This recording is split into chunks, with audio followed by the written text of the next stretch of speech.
I've been reporting a lot about IDW's implosion, which also coincides with the promotion of Heather Antos over the last several weeks.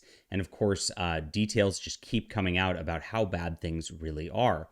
Now, details have actually been given to the mainstream comic reporting industry. I don't know why they won't talk to me. Well, I know why they won't talk to me, but I've asked multiple times and, of course, received no answer from any of these people. But for some reason, they'll talk to Rich Johnston from Bleeding Cool. It turns out they don't have enough resources to actually put out the comic books on their slate because they're just overworked with the staff cuts that have been going on there.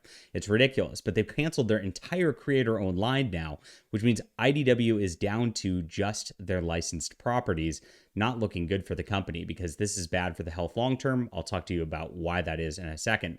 But here it is, the latest on IDW's canceled creator-owned comics. Here it is. Will Robeson, Regine Sawyer, and Jonathan W. Gray all had their books canceled. Here it is. Here's one of them. Sad to say that my book was a casualty of IDW shakeup. Frustrated but determined to find a new home, and welcome for any leads folks might have for interest in an erotic thriller. There's this. Jordan Clark, this guy says, hello, friend. Sad to say I was one of the many books cut from IDW's original slate. But the artist and I are hard at work putting things together. If you know someone who would like to read a book about punk girls of color turned magical girls, maybe that's your problem there, let me know. And of course, Will Robeson has mentioned his as well.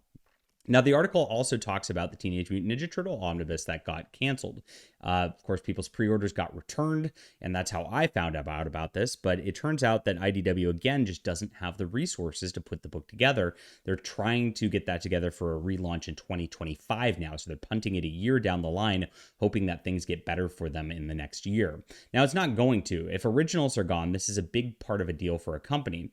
A lot of these companies actually survive off of their Netflix options and things like that. They're not actually really making that much money on the comics. They're not being successful, despite the fact that they may tell you such. Of course, if they were successful, they wouldn't have been delisted from the stock exchange. They wouldn't have cut nearly half of their staff.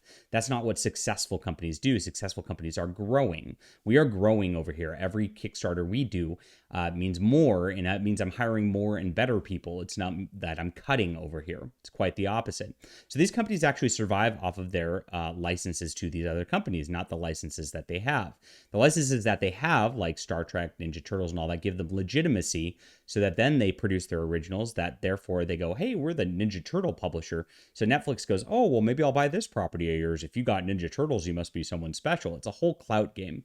Of course, now that Netflix is not buying those sorts of things because they're all in trouble for buying too many stupid properties that aren't going to sell, IDW then has all these originals that don't sell because they're just not worth it. I mean, you listen to that guy's pitch about like punk magical girls of color or some crap.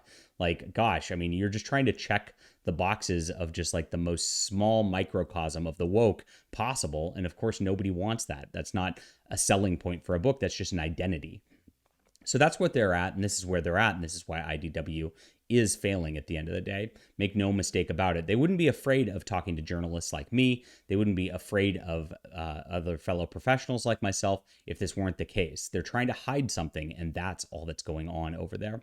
All right, leave a comment down below with what you think about this. Hit that like and subscribe button. We'll be back soon.